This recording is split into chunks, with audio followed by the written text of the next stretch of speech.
Rory, did you know at Kyle Heath Art you'll learn to make art and make money off your art? Wait, are you even listening to me?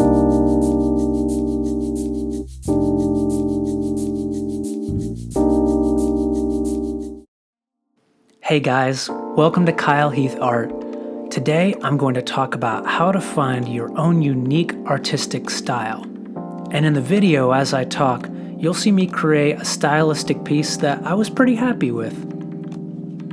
Many of us have sat around looking at a blank piece of paper and thought, what can I do that's unique to me, that isn't copying anyone else? And we'll think and think about it, and usually we're discouraged in the end that we haven't come up with something new. This kind of process usually leaves us feeling that we just may not have it in us to be different and have a unique style.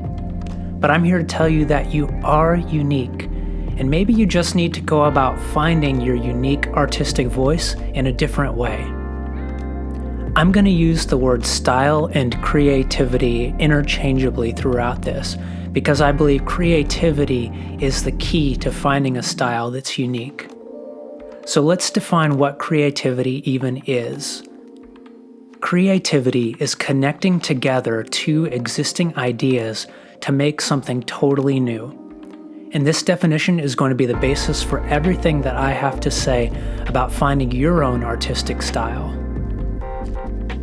We tend to think of an original, unique idea as just sprouting up out of nowhere. But really, originality comes when we make these connections that have never been made before. Think about the unicorn. One day, a guy was thinking about horses and thought, but what if it had a horn like a narwhal? And then the unicorn was born. There's no such thing as an original idea that's unconnected to anything before it. Our ideas are standing on the shoulders of giants. That's a phrase that Isaac Newton popularized, and what it means is that ideas and discoveries build off of each other. The older ideas are the reason the newer ones exist. And that's why creative fields tend to advance and evolve over time. Let's think about this in terms of painting. Let's look back to around the time of the Impressionists. Before the Impressionists, everyone was interested in fine details and religious themes. Then people like Monet came around and said, what if instead of focusing on realism, we concern ourselves with creating the general impression of light that we see outside in this beautiful world around us? So as a revolt against the realism, Impressionism came to be. And this happens over and over again. If you look at post-Impressionism, you see that people like Van Gogh looked at the Impressionists and thought, but what if we abstracted the painting into a bunch of different shapes? So these new, creative, unique artistic styles couldn't have existed without the styles that came before them. Creativity comes from combining together existing ideas. So with that idea in mind, I'm going to give you 4 tips for how you can find your artistic style. Step 1 is to consume a lot of diverse art. This is the easiest step, and it's the most important one. If our creativity is a combination of our experiences, then the most important thing we can do for creativity is to experience a lot. Think about this in terms of cooking. If we were asked to make a smorgasbord of desserts, but we don't have anything in the pantry to cook with, we're not going to be able to make something delicious. But if we fill up our kitchen with all kinds of ingredients, eggs, flour, butter, then the sky's the limit to what we can create. So don't sit down to cook up some art with an empty pantry. Find all kinds of artists that you love and constantly expose yourself to new, great art. It's never been easier now that we have social mediums like Instagram. Also, don't limit yourself to one single art idol. I know it's human nature for us to geek out over one successful artist and to obsess over them. So fine, obsess away, but also make sure you're engaging with other art as well. And one more thing about this, also try to engage with art that you aren't naturally drawn to. I know we like what we like, but you may find over time that you develop a taste for something new, kind of like how I started loving sushi when I turned 13. These unusual art influences, the really different ones, are where the real magic of your unique style will start to develop. Van Gogh's style would have never come about if he didn't develop a fascination with traditional Japanese prints.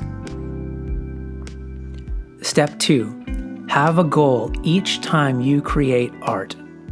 When you sit down to make art, have one thing in mind that you want to try that you've never done before. Now that's one thing, not 10 things. So put a sticky note in front of you if you need help focusing on one. It could be to use a different color paint this time, or doing your underpainting in charcoal, or using a flat brush instead of a round, or using only straight lines instead of curvy ones. Whatever.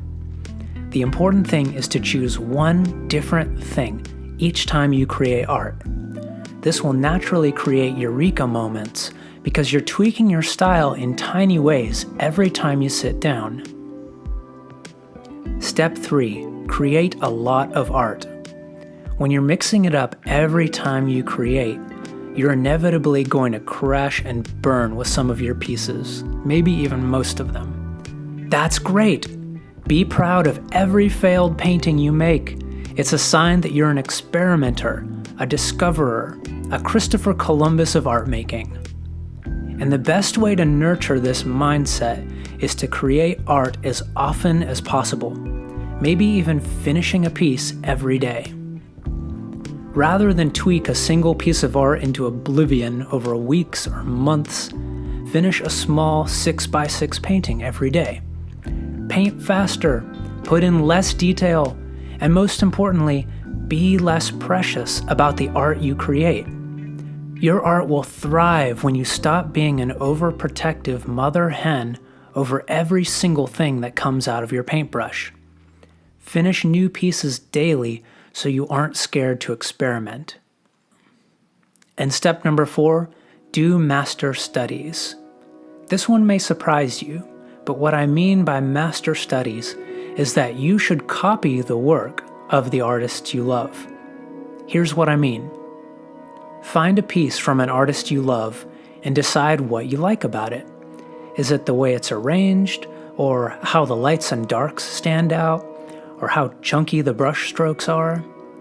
Now try to make a direct copy of this piece with a sticky note in front of you of the main thing you like about it.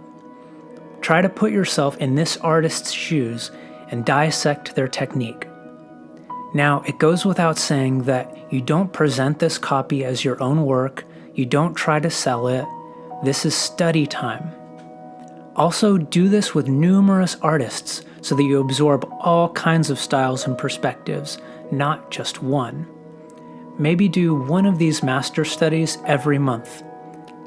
And after your master study, keep that sticky note on your easel that had the one thing you liked about that artist's painting. Now make your own work and try to inject this thing into your painting. Over time, these 4 steps will bring out a unique style that belongs only to you, I promise.